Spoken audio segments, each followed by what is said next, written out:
노란우산 공제 이거는 괜찮죠. 그죠? 노란우산 공제에 대해서 요즘에는 광고를 텔레비에서도 광고를 하고 그러니까 사업주분들이 많이들 알고 계시더라고. 이 노란우산 공제가 여러분들 법 조문을 찾으면 여러분 들어보세요. 저는 강의할 때 법률 용어를 엄청 중요시하는 스타일이에요. 제가 이틀 동안 여러분들한테 모든 걸 다 전달할 수도 없고 전달할 만큼 제가 모든 걸 알고 있지도 못해요. 그럼 여러분들이 다양한 케이스 직면했을 때 찾아봐야 되는데 제일 처음 여러분들이 찾아보는 방식이 네이버 지식인한테 물어봐요.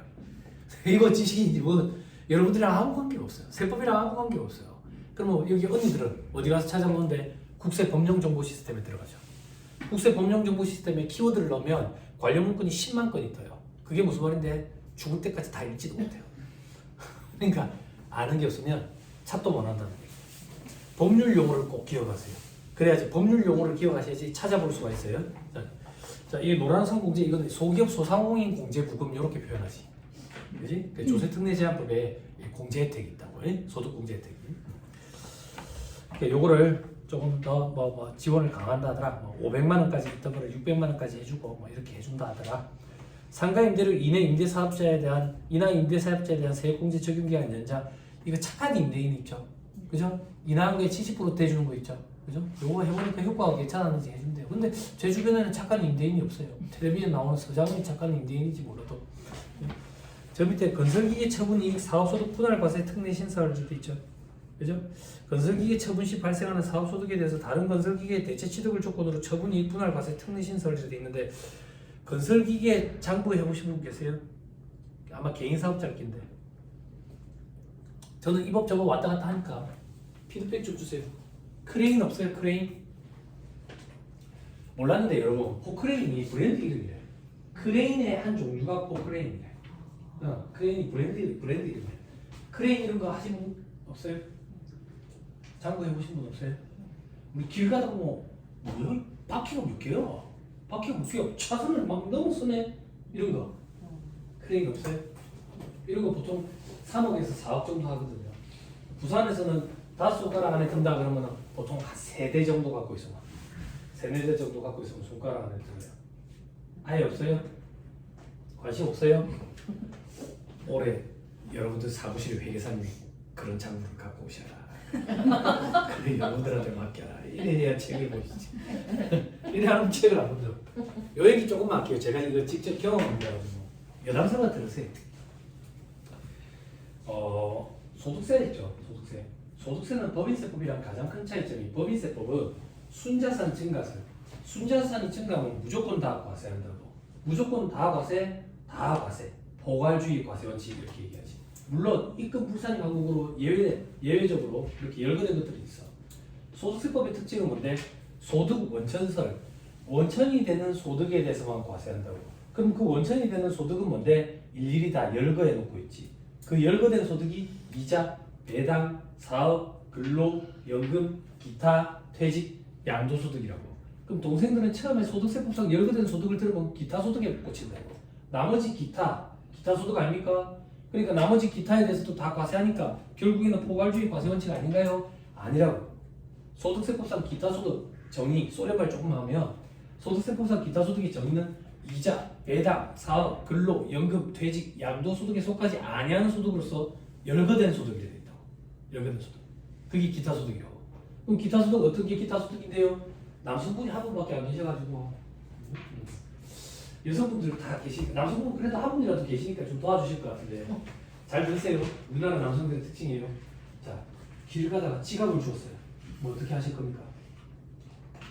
길 가다가 지갑을 주면 어떻게 해요? 우체통 안에 우체통에? 남자들은 어떻게 할 것 같아요? 현금을 빼요. 왜 그렇게 생각을 하시는데? 남자들이 길 가다가 지갑을 줬다고. 그럼 민증 사진부터 온다. 예쁘면 돌려다 줘. 안 예쁘면 바로 빠져. 그래서 민증 사진 봤는데 예뻐. 왜? 여권 사진이랑 무조건 다르다. 민증 사진이랑. 안 그런가? 여권 사진은 뽀샵을 못하니까 네. 아니면 못 나가잖아. 네. 응? 민증 사진 봤는데 예뻐. 그래서 갖다 줬어. 갖다 줬더니 그 여자가 고맙다고 나한테 사례금을 줬어. 그 얘기 다 소득. 원천직수 됐대요. 막벌 소리 한 줄 알았어요? 세상의 모든 걸 세법이 안겨봐야 돼.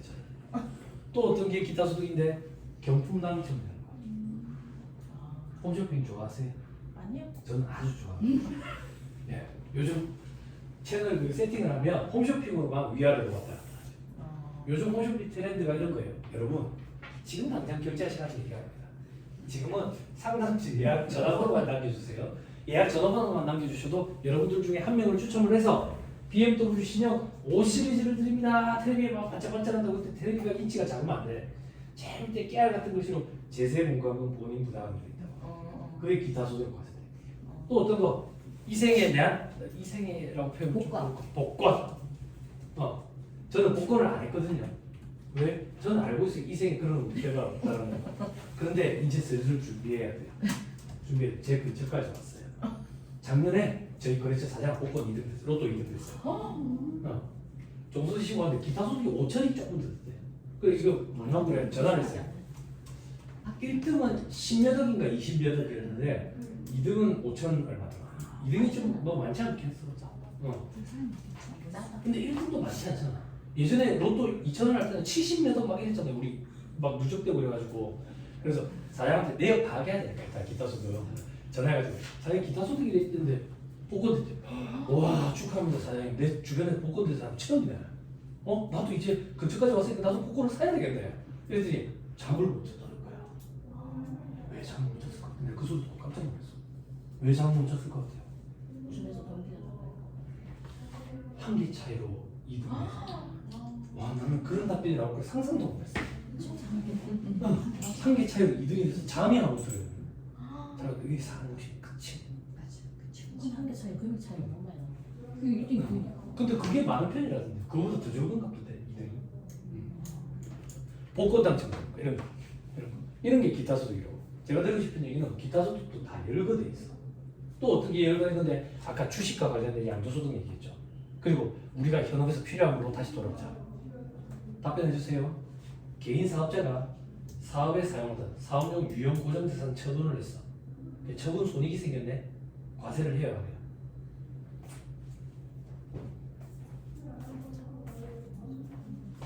소득세 신고해야 될 거 아니에요. 개인 사업자가 사업용 유형 고정자산 처분 손익 과세해야 안 해요. 언니들 도와주세요. 해요 안 해요? 아 언니 아니? 동생들 해줘. 과세를 해야 돼. 한다 안 한다 두 개밖에 없잖아. 남들이 예스할 때 노할 줄 알아야지. 물론 나만 틀렸겠지만 과세한다. 한다. 손들자 그래서 부끄러워요? 알든지 할까요? 과세한다. 사업용 유형 고정자산 처분 손익에 대해서 개인 사업자 과세한다. 과세 안 한다. 과세 안 한다. 이거 왜 손 안 들었어요? 왜 손 안 들었어요? 손을 안 들어야지. 복식국인지 간편장군인지 구분해야 될 거 아니야. 간편장군 대상자는 과세를 안 하고 복식국의 우자는 과세를 하지. 그게 열거주의죠. 근데 언니들 조금만 도와주세요. 과거에는 다 과세 안 했지. 다 과세 안 했지. 그래서 장난질을 많이 쳤다. 재미도 많이. 제일 대표적인 게 제가 아까 얘기했던 모텔이에요. 모텔 50억 들여서 1년 뒤에 60억에 팔면 세금이 얼마나 많아. 그지? 그래서 장난을 친 거야. 어떻게? 계약서를 쓸 때 모텔 건물만 넣는 게 아니라 안에 있는 직기비품도 같이 넘기잖아. 직기비품 값을 뻥튀기 시키는 거지. 침대, 텔레비, 컴퓨터 이런 걸 쓰던 거잖아. 중고가 값이 돼서 이걸 뻥튀기 시키는 거지. 왜? 사업용 유형 고정자산 처분 손익에 대해서 과세를 안 하니까. 이렇게 과세를 피해갔지. 그렇게 재밌는 시절이 있었다고. 그런데 이제 복식국의 문제는 과세되는 걸로 개정이 돼버렸지. 그랬더니 반발이 너무 심한 거야. 어디가 건설기기 하는 사람, 크레인 하는 사람, 이 사람들이 데모를 했다. 어떻게 데모했는지 아세요? 고속도로를 막아버렸어요. 차가 얼마나 커요? 고속도로에 주차시켜버린 거야. 주차시켜버린 거야. 그래서 정부에서 기획재정부에서 한 발 물러섰어. 이 사람들 소리를 들어줬어. 어떻게 의견을 들어줬는데 그때 2016년인가 18년부터 이 제도가 2016년부터인가 사업용 유형 고정자산 처분 손익에 대해서 과세하는 걸로 바뀌었는데 건설기계는 2년 미뤄줬어요. 엄청나게 큰 혜택이라고. 그리고 나서 부산에서 두 번째 손가락이라는 건설기계 사업주가 저한테 이제 의뢰를 하게 된 거예요. 의뢰를. 그래서 제가 평소에 공부할 때 다 물어봤어요. 뭘 물어보는데 처분 이익이 있으니까 세금을 떼고 세금을 떼니까 불만이 있는 거 아니야? 응? 건설기계. 건설기계를 팔았다고 사업에 쓰던 걸 팔았다는 얘기지. 쓰던 걸 팔았는데 어떻게 처분 이익이 생기지? 새거보다 더 비싸게 판다는 얘기일까? 이해가 안 되는 거라. 그래서 그거부터 물어봤지. 어떻게 처분 이익이 생깁니까? 생긴대. 왜요? 건설기계를 건설 현장에 쓰려면 특장을 올려야 돼. 특장이 뭔지 들어보셨어요? 특장이 어떤 거냐면 여러분들 횟집에 횟감 갖다 주는 물차 본 적 있죠? 네. 그 차 뒤에 가면 물 질질 흘리면서 가는 차 있잖아. 네. 그게 포터를 사가지고 뒤에 특장이라는 걸 올리는 거거든. 왕을 짜가지고. 그런 특장들을 올려야 된대. 특수장치. 뭐 그렇게 표현하겠지.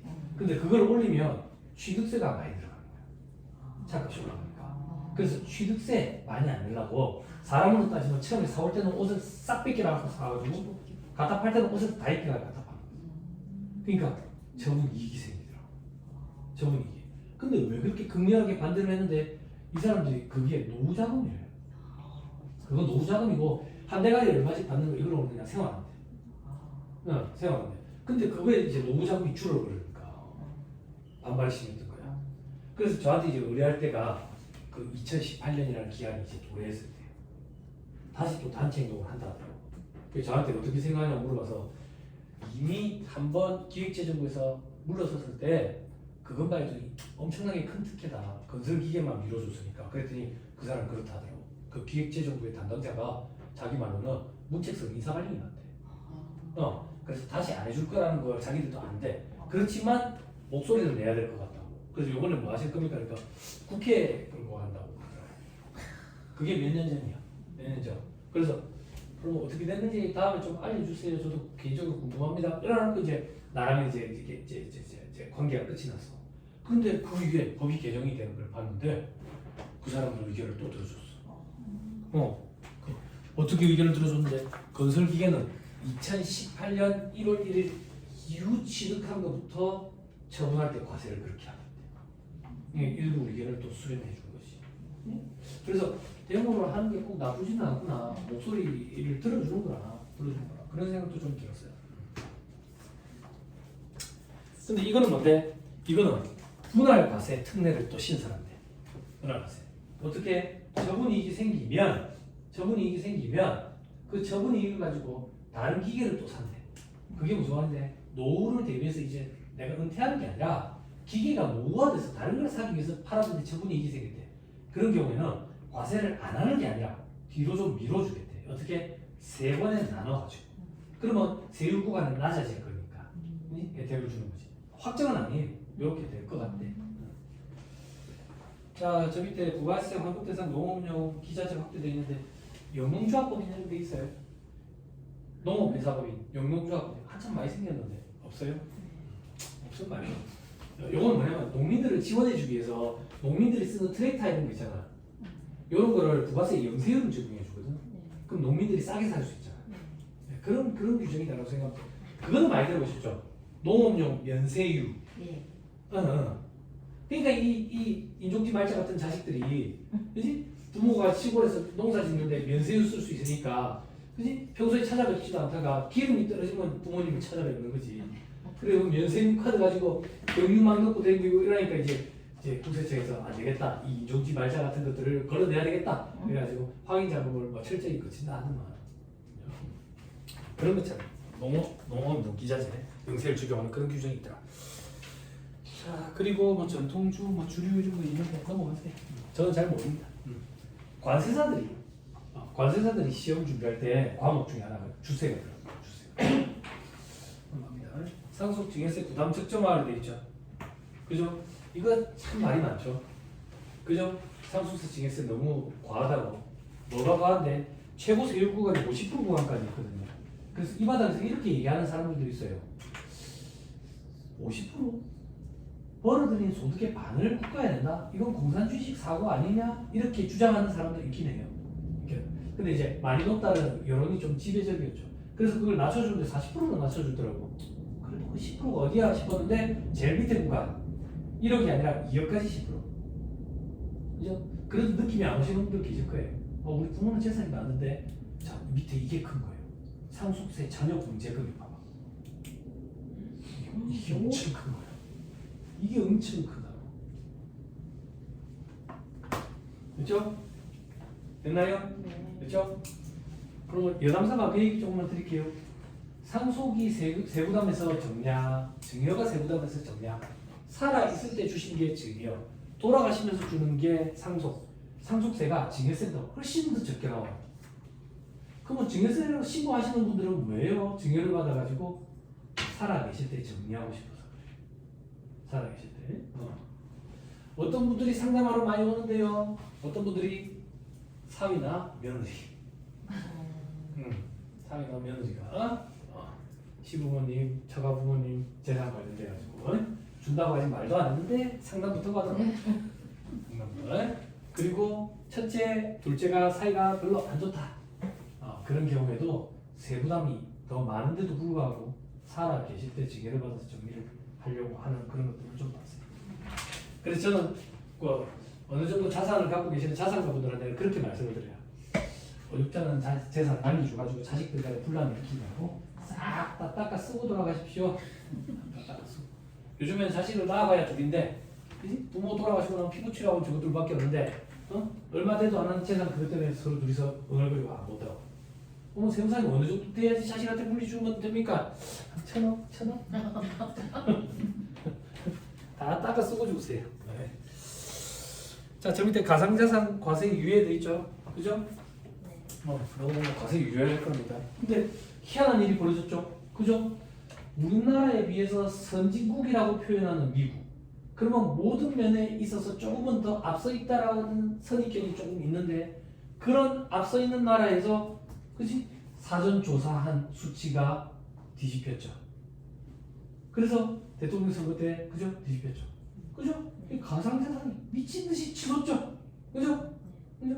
그 사람이 이거를 많이 갖고 있대요. 그죠? 근데 저는 더 놀란 게 일론 머스크가 더 대단한 것 같아요. 다들 그 여성이 될 거라고 막 지지 선언을 했는데 일론 머스크는 언론에서 다들 그 남자는 안 될 거라 했는데 일론 머스크가 지지한다고 막 이게 결국에 지금 우리나라로 따지면 장관 자리 한 자리 맞죠? 네. 그죠? 그 사람은 미래를 갖는 것 같아요. 소름 돋더라고요. 제가 깜짝 놀랐을 거예요. 자, 다음 창업 중소기업 세액감면 제도 합리화돼 있죠. 그죠? 뭐 3년 뭐 한도 설정 연간 5억 뭐 이런 말들이 있다네요. 창업 중소기업 세액감면이 제일 감면이 크죠. 그죠? 특히 청년 창업. 청년 창업 100% 해주죠. 그죠? 네, 지방이니까. 자, 그리고 지방 이전 지원 세제, 지방으로 이전하지 않습니다. 중소기업 등 범위 합리화 관심 없습니다. 여러분들은 신고하실 때 중소기업 여부 판단 조금 이따가 제가 강의하는 거 보시면 아시겠지만 중소기업과 관련된 파트는 제가 강의 안 합니다. 왜 안 하는데 물어보는 게 제일 빠릅니다. 중소기업입니까? 아닙니까? 이렇게. 아니면 사이트 들어가 찾아보는 게 빠릅니다. 그게 제일 확실합니다. 자, 다음 현금 영수증 신고 보상금 지급액 인하돼 있죠. 이런 거 신고하는 사람들 많죠. 그죠? 그 사업주분들 보면 서비스업을 영위하시는 사업주분들 보면 저한테 자꾸 그러면 세무사님 이거 현금하는 거 신고 안 하면 안 됩니까? 진짜 믿을만한 사람인데 그 사람이 일부러 저 생각해서 현금으로 준다 하던데 그 사람이 신고한다. 그 사람이 오늘 이래 좋았다고 내일 되는 그리거든. 우리 가산세가 얼마예요? 20%잖아. 예전에 과태료 50%였죠. 과태료 50%가 얼마나? 대구는 잘 모르겠는데 부산에 해운대 있죠. 해운대. 그죠? 집값만 가지고 얘기할 때 해운대는 부산이 아니라고 얘기하거든요. 부산의 시청 옆에 아파트 뭐 평당 1,500, 1,700 이래 얘기하는데 해운대는 평당 이런 게 의미가 없어요. 뭐 두산웨이브더 제니스, 아이파크 이런 데는 42억, 54억 몇 평인데 몰라요. 평당 이런 거 의미가 없어요. LCT 72억 뭐 이렇다. 그런데 가면 그 물건만 매매 중개를 하는 복덕방들이 있어. 복비를 얼마나 받겠어? 양쪽을 받는데. 그냥 1년에 한 3-4건 하면 놀아요. 놀아요. 그런데 현금 영수증 발급을 안 해줬어. 과태료 50%. 무섭죠? 그래서 이 과태료 50% 너무 무섭다라는 말이 자꾸 있었어요. 그래서 이걸 가산세 세금으로 바꿨는데 20%죠. 20%. 근데 이거 신고 파파라치 드립니다. 응. 그 보상금을 주는데 너무 많은가 봐. 그러니까 보상금도 좀 줄였네. 응? 세금 파파라치 들어보셨죠? 세파라치. 네. 세파라치. 그런 걸로 못 먹고 삽니다. 그죠? 국세청 홈택스 들어가면 오른쪽 맨 위에 보면 신고하는 데 있죠. 그죠? 저기 이제 탈세 신고, 그래서 그 세금 세파라치라고 얘기해요. 세파라치들끼리 자기들이 국세청에 탈세 신고할 때 어떻게 신고해야 되는지, 저기 어떤 포맷을 갖춰야 되는지 이런 거 서로 정보 공유하는 블로그가 있어요. 블로그. 그러니까 거기 들어가면 영웅심리처럼 내가 그 세금 해가지고 나는 그걸로 먹고 살고 있다. 보상금 받아가지고 뭐 이런 제목들이 다 커집니다. 품어 주고요. 대부분 국세청에 그걸 하면 국세청에 평소 그 국세 행정에 관심을 가져주셔서 참 감사하죠. 다음 번 신고 때 그 참고 자료를 이용합니다. 대부분 그거예요. 대부분. 그럼 실질적으로 그 답변 나오는데 한 2년 걸려요. 그러니까 세파라치로 먹고 산다 그런 건 대부분 제가 볼 때는 다 거짓말이에요. 그리고 5천만 원 이상 추징세액이 있어야 그중에 20%를 보상금으로 받을 수 있어요. 그리고 제가 부산에서 이제 고시공할 고시생들 상대로 강의를 할 때 세무공무원분들이 좀 계세요. 그분들한테 좀 궁금한 것도 좀 많이 물어보거든요. 그래서 이 세파라치에 대해서 좀 물어본 적이 있어요. 탈세 제고. 그랬더니 그 반장님이 저한테 뭐라고 얘기했냐면, 세무사님, 탈세 제고 전화가 하면 몇 통이 나올 것 같아요. 상상. 그럼 어떻게 하시는데요? 대부분 다 무시하는 거예요. 정말 확실한 거 아니고. 그럼 어느 정도 돼야 확실한 건데요? 물어봤다고. 5조 원짜리 있어요. 그럼 봐봐. 5조 원짜리는 외부 사람이 어떻게 해? 왜 내부인밖에? 내부 고발자. 그거 말고는 빅데이터예요. 국세청 보청에 빅데이터 부서 있는 거 아시죠? 생긴 거 승격돼가지고 그 빅데이터가 누적돼가지고 일선 세무서로 내려보내준대요. 한번 검토해봐라. 그래서 일선 세무서에서 검토해봐가지고 나가야 되겠다 이런 거 조사 나온대요. 그래서 과거처럼 사업주들이 고발한 거예요. 어떻게 나오시게 된 거예요? 그러면 담당 공무원들이 보통 모릅니다. 본청에서 그냥 빅데이터로 그렇게 내려줘요. 우리나라 IT가 없으니까. 그 빅데이터 부서가 과거부터 있었는데 팀으로 승격됐다는 얘기를 제가 2, 3년 전에 들었어요. 이제 데이터가 많이 있는 거예요. 그러니까 불부합이 된 거는 바로 뜨고, 그리고 여러분들 인적 공제 이거 잘못해가 이중으로 넣으면 바로 빨간불 바로 전산에. 그러니까 요즘엔 전산이 잘 돼 있어가 연말정산 간소화 서비스 못 차겠어. 우리는 돈 받고 일을 대신해 주는 건데 연말정산 간소화 서비스 외의 자료를 갖다 줬을 때 그 자료가 거짓 자료인지 진짜 자료인지 우리가 그걸 어떻게 검토를 해? 기부금 영수증 좀 조심하라. 일주일 좀 보고 왔습니다. 신년도세 안 봤어요? 네. 사주팔자 이런 거 보러 안 가요? 나이 친구들이 더 많이 보러 가는데 신년도세 봤어요? 안 봤어요? 이거 대부분 얼마나 달라 그래요? 그래. 신년도세 보고 10만 원. 10만 원은 많이 오르네. 그죠? 10만 원이나? 그죠? 그럼 거기에 그 10만 원 주고 그냥 오겠어요? 뭐예요? 하나 더 물어봐야지. 뭐예요? 기부금 영수증 끊어줍니까? 기부금 영수증 끊어줍니까? 계속 그럼 끊어. 하물 영업을 하지. 여기 시세가 어떤지 모르는데 좀 밑에 내려가면 200만 원에 30, 200만 원짜리 끊어줄 때 30. 어디서 주워들었는지 15%로 알고 있어. 기부금 세액공제 15%부터 시작되거든. 200만 원짜리 끊어주는데 30. 그런 게 이제 거짓 기부금 영수증 가리는 거예요. 주의하셔야 돼요. 벌써 한 10년도 더 된 얘기지만 그때 청에 친구들 있을 때 그런 얘기 들었어요. 올해 종소세 시험 끝나면 기부금 영수증만 쳐다본다더라. 그런 말도 있었어요.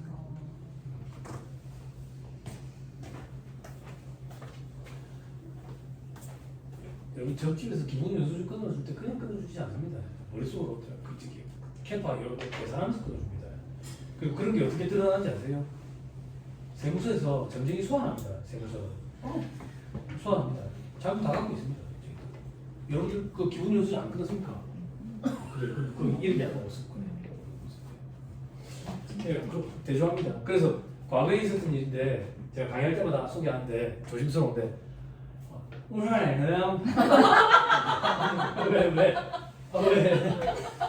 왜 녹화하고 있으면 곤란해. 단체로 걸렸어요. 단체로. 그래서 카드한테 저도 들은 얘기인데 팀장이 이용이 영상 끊은 거야. 끊었는데 팀원한테 얘기했겠지. 그래가지고 거기서 끊어가지고 가로로 끊어가지고 단체로 걸렸어요. 왜 웃으시는 거예요? 어딘지 아시는 거예요? 모르셔야 돼요. 그죠? 잡혀갑니다. 제가. 됐습니다. 근데 제가 드리고 싶은 얘기는 뭐냐면 그 가라 영수증이 팩트인지 거짓인지 여러분들이 그걸 어떻게 구분하느냐 이 얘기예요. 그럼 우리는 연말대상 교육 때 그런 걸 하는 거예요. 우리가 명피할 수 있는 방법. 네? 보내주시는 거는 입력을 해서 넣겠다. 그런데 최근에 두분 영수증을 많이 채택하더라. 그래서 거짓으로 끊어오시면 안 된다. 여기까지만. 그 이후부터는 이제 책임을 저쪽으로 넘겨야지. 그지? 그래서 세금계산서도 여러분들이 끊지 말라고. 세금계산서 얘기 조금 할게요. 실사례입니다. 관련 업체, 배수리하는 업체, 선박 수리하는 업체, 선박 수리하는 업체니까 부가액이 상당히 높지. 재고라고 해봐야 소모품 이런 거밖에 더 있겠어. 그지? 고장난 걸 사가지고 중고로 파는 그런 업체처럼 부가액이 상당히 높다고. 상당히 높은데 물론 이것도 그러니까 요즘에 다 그렇지만 대금 회수가 안 돼가지고 회전이 안 되고 일은 해줬는데 몇 억씩 돈을 못 받으니까 변호사 찾아가게 되고 변호사 찾아가면 판사 앞에 가고 판사 앞에 가면 판사가 화해를 시킵니다. 화해, 니는 그 3억 다 받아야 되겠나? 니는 한 번도 못 주겠나? 2억이라도 좀 주면 안 되나? 2억만 좀 받고 그래 해주면 안 되나? 이렇게 화해시킨다고. 그럼 3억 받을 게 2억밖에 안 되지. 그지? 대손실. 그리고 변호사 수수료 줘야지. 그럼 이 사람 2억 안 줘. 판사가 판결했는데 어쩌? 판사가 나를 두들패? 안 줘. 버텨. 그냥 막 완전 힘들어가지고 어렵다. 아무튼 그런 업체가 있는데 여기 업체는 마이너스가 엄청 빈번해. 세금계산서 발급되고 뭐 끊었다 마이너스다 끊었다 마이너스다 다른 숫자로 바꿨다가 마이너스 했다가 엄청 빈번해. 그랬는데 여기 업체에서 끊었다가 마이너스 쳤는데 마이너스를 2번 친 거야. 그렇게 다음 연도 돼버렸지. 그러면 전년에는 부가세 신고 끝났고 그리고 종소세 신고도 끝났다고. 근데 다음 연도가 됐는데 그 다음 연도에 그 세금계산서 발급을 담당하는 직원이 있는데 그걸 자기가 발견한 거야. 그래서 그걸 작년으로 돌아가가지고 플러스를 친 거야. 어떻게 그게 됐는데 마이너스 친 게 수정이니까 수정한 걸 다시 수정한 거야. 플러스를 친 거야. 그래가지고 우리 사무실에서 캐치했어. 작년께 세금계산서가 달라져 있으니까 이게 뭐냐고. 그랬는데 말을 이상하게 얼버무리는 거야. 그러면 안 되는 거였어요? 막 이런 식인 거야. 뭔 말인지도 모르겠어. 그러더니 갑자기 세금계산서가 또 뜨는데 올해 마이너스를 또 친 거야. 얼마나 복잡했냐면 이분이 그것 때문에 세무서에 갔어. 세무서에 소명하라고 연락이 온 거야. 세무서에 가가지고 얘기했는데 담당 공무원이 헷갈리니까 세무사님한테 가서 얘기하래. 그리고 담당 공무원이 저한테 연락이 온 거야. 둘이서 한참만 잡았다니까.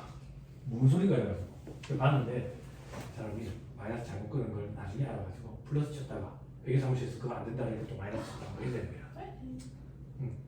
결국에는 싹 치우고 나니까 작년에 마이너스 2번 친 거야. 근데 사업주는 자꾸 뭐라고 얘기하냐면요. 그러니까 내가 인정했다니까. 그 우리가 잘못한 게 맞다니까. 이게 잘못 끄는 거라니까. 이런 건 없는 거라니까. 그게 없는 거라니까. 그게 아니라 없는 건데 마이너스를 끊어나니까. 실제 팩트는 소득이 더 늘어나는 거지. 근데 사업주는 이제 그게 어떤 개념인지 마이너스를 끊어 개념이 바로 이제 셈이 안 되는 거지. 그래서 제가 이제 설명을 한참 해가지고 그 종소세가 1,600이 더 들었어. 그러니까 이 사업주가 이제 화나니까 종소세 1,600도 터지고 부가세도 또 몇백이 터졌겠어. 가산세를 해가지고 그러니까 이걸 분납 신청을 해야 될 거 아니에요. 분납 신청을. 근데 그 앞에 분납 신청한 게 있는데 그게 체납된 게 있어. 그게 안 돼. 그럼 안 해주니까 제가 해줄 수 있는 얘기는 가서 뒤다 보고 얘기를 해야 된다. 얼굴 보고 얼굴 보고 얘기를 해야 된다. 그게 제일 확실하다. 그 납기 연장 신청해 보셨죠? 여기 종수세도 지금 연장 신청해 달라는 데 있죠? 그죠? 6개월 해보셨어요? 6개월 연장해 봤어요? 우리 보통 분납은 아니잖아 그게. 납부 유예, 납기 연장 6개월 해보셨어요? 부가세 3개월만 안 했어요? 이게 공무원 재량입니다. 금액이 비슷해. 똑같이 6개월 넣었어. 근데 여기서는 전화가 와가지고 왜 6개월 넣었어요? 다른 부가세 신고랑 겹쳐버렸는데 그냥 우리 쪽에 3개월로 바꿀 테니까 그렇게 하세요. 괜찮아. 아니, 요즘에 엄청 친절해요. 요즘에 엄청 친절한데 아마 그 담당 직원이 그날 되게 힘들어요. 많이 친절해졌어요. 그러니까 제 얘기는 기준이 없어요. 그러니까 회계사무소에서 사업자한테 얘기하기도 참 민망해요. 어떤 데는 6개월 된다 하던데 누구는 왜 우리 능력처럼 보이는 거예요. 근데 그 해보세요. 6개월 해보세요. 짜증내는 데 있어요. 부가세 다음 부가세랑 겹쳐가지고 헷갈리냐고. 그래 자기들 그냥 3개월로 바꿀 테니까 별도로 신고는 넣지 마세요. 그러면 나중에 고지세 조회 뭐 3개월치로 나눠가지고 그래야 나왔다.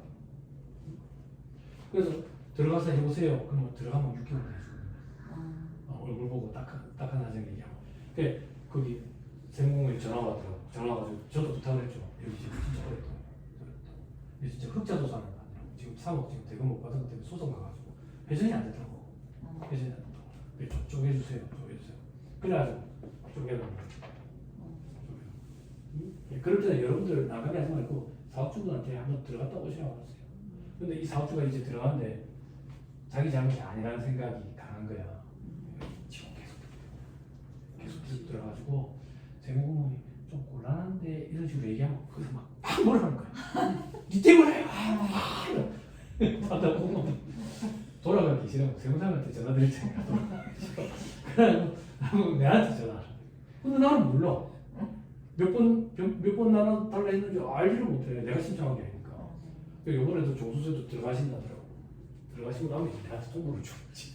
몇 개월 했습니다 이렇게. 제가 드리고 싶은 얘기는 이제 세상 달라졌고 그 안에 있는 사람들도 우리한테 뭐 내봐라 그런 사람들 아닙니다.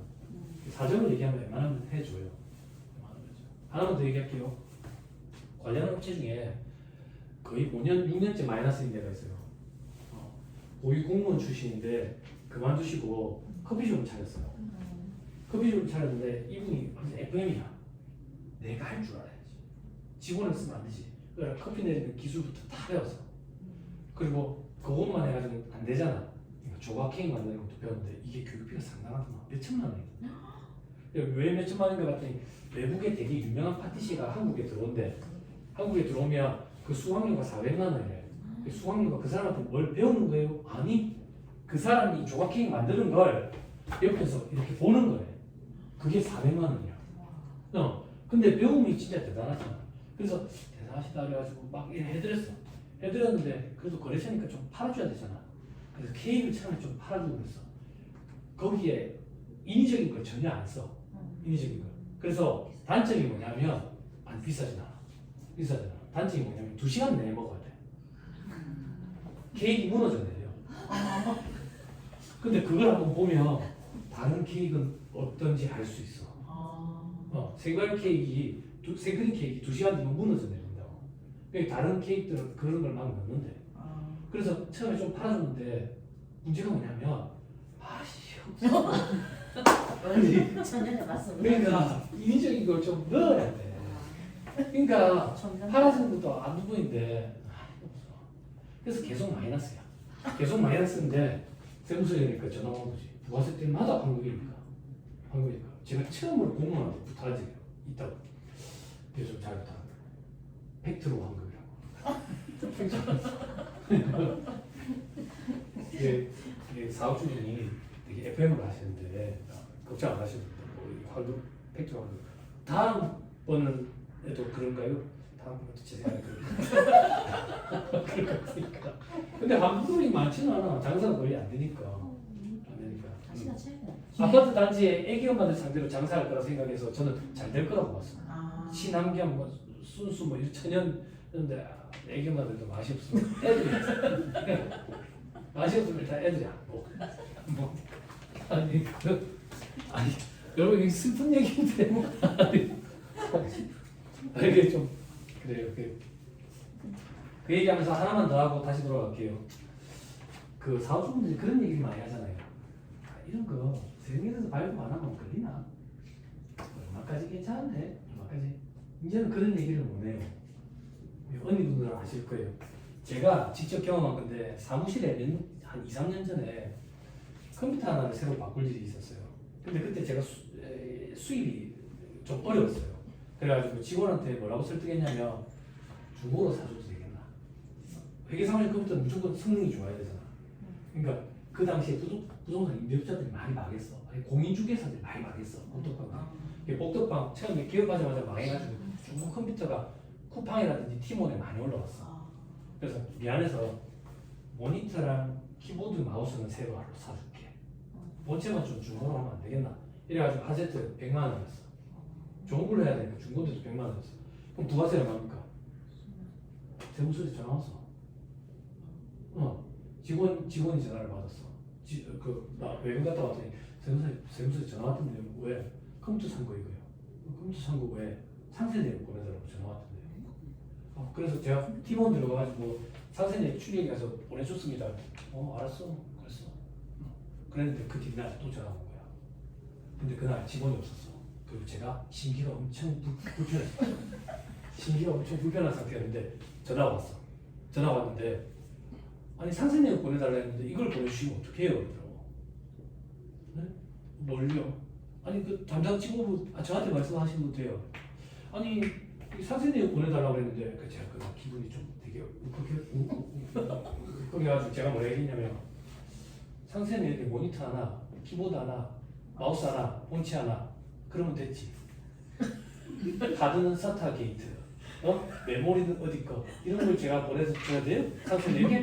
그랬더니 세무사님이세요? 네. 예, 제가 이렇게 그냥 결제 올릴게요. 제가 하고 싶은 얘기는 부가세 얼마예요? 10만 원 때문에 전화 와서.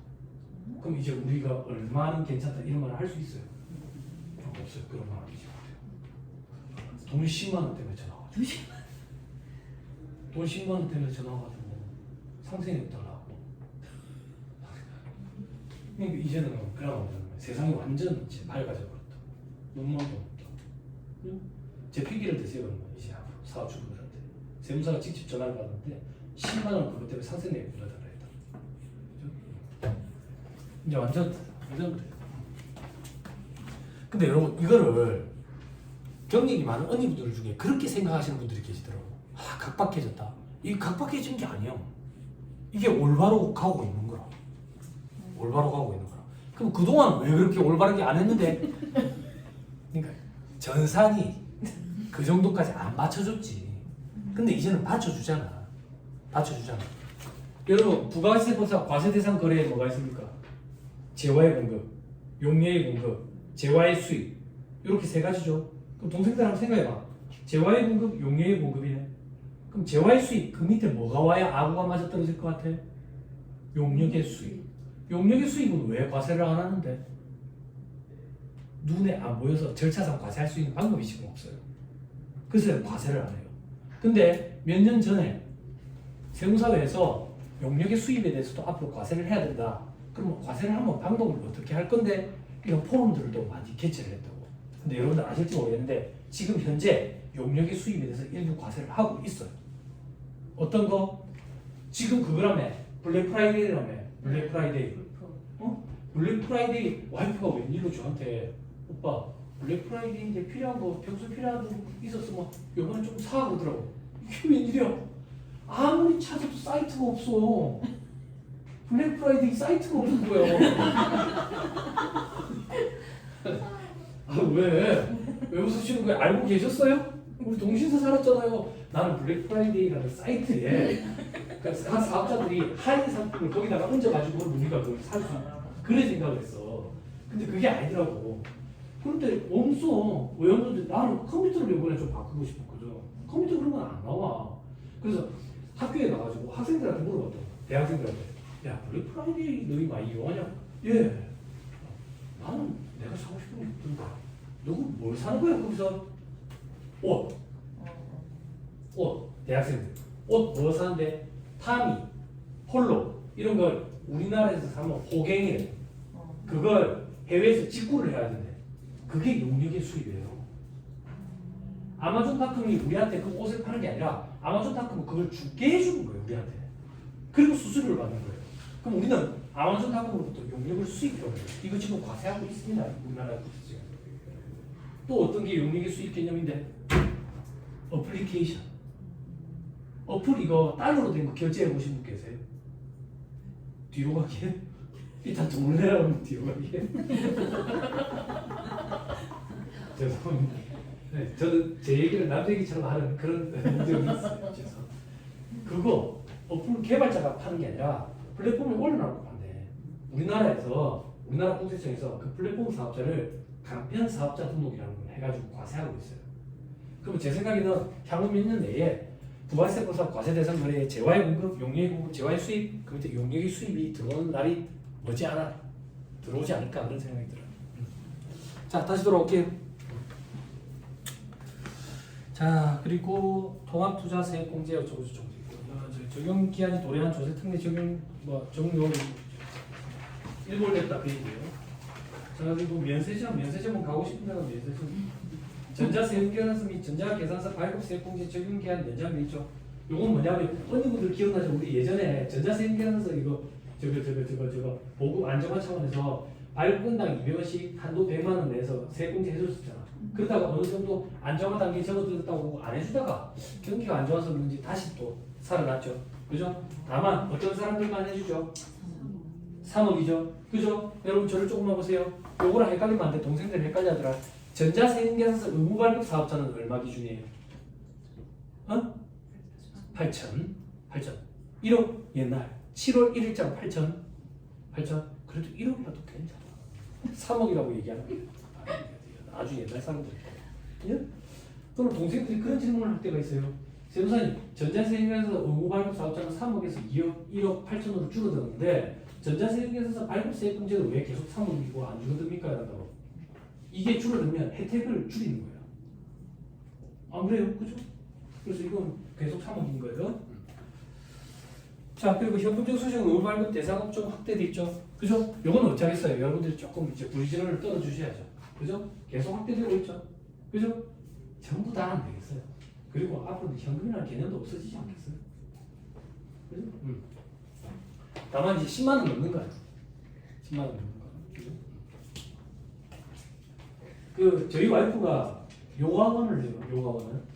요가원을. 그래서 장구해 보신 분들 아시겠지만 요가, 필라테스, 개인 PT 이런 거 있죠. 그죠? 개인 레슨 이런 거는 현금 영수증 발급을 해야 돼요.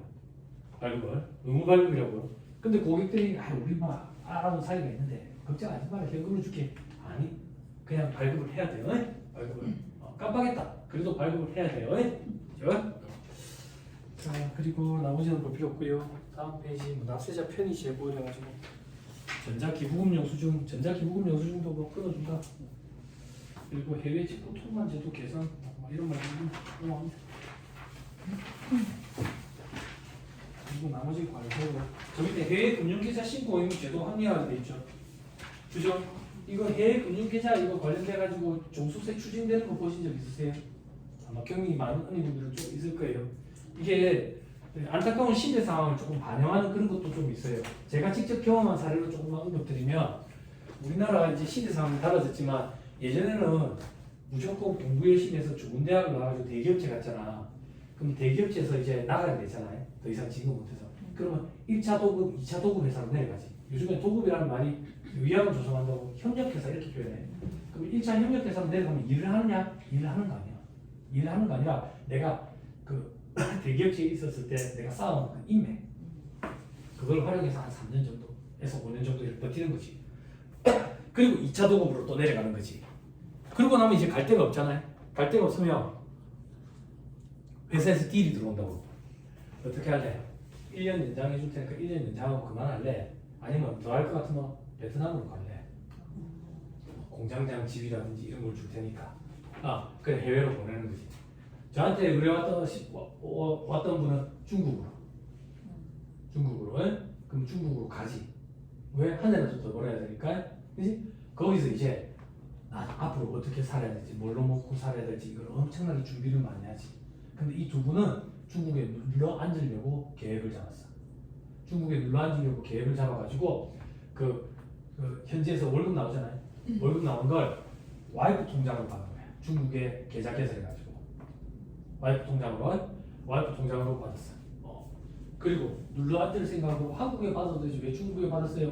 한국에 그때 제로금리 시대였어. 중국은 금리가 셌거든. 금리가 상대적으로 훨씬 셌거든. 그래야 거기를 박아둔 거지. 박아두는데 자식들 출가시키고 나면 이제 노부부 둘이서 거기서 살 생각했는데 언어의 문제가 가장 크지. 돈이 있더라도. 그래서 어쩔 수 없이 다시 한국에 들어오게 된 거지. 근데 그게 이제 이자가 붙다 보니까 금융소득 종합과세에 걸려가지고 구세청에서 연락이 오는 거야. 추징이 된다고. 그러면 이제 한국에 들고 들어오고 싶어지지. 왜? 돈 뺐을 때도 좀 불편하고. 그리고 한국도 이제 금리가 제법 올라갔잖아요. 근데 들고 들어오려면 자기 명의로 들고 들어와야 돼요. 그럼 다시 중국에 가지고 자기 명의로 바꿔가지고 들고 들어와야 돼. 그러면 우리나라에서 증여세 과세 문제가 생길 수가 있어요. 이런 게 좀 생길 수가 있으니까요. 그런 것 때문에 상담 내가 왔던 적이 있어요. 이게 해외 금융거래 계좌예요. 저기 이제 이거 한번 포착되면 이제 금융감독원에서도 보고 있고 구세청에서도 계속 보고 있고.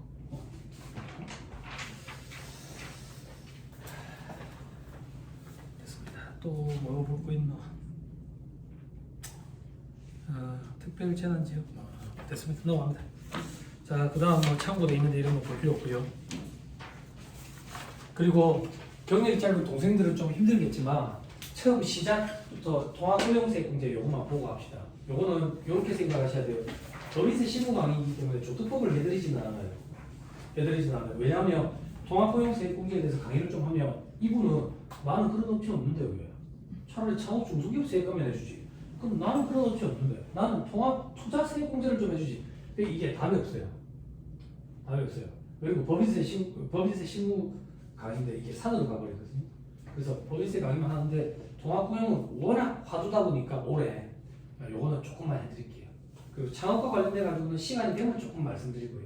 아니면 법인세법 얘기를 할게요. 요거 잠깐 끊었다가 통합고용 요 얘기 좀 합시다. 네.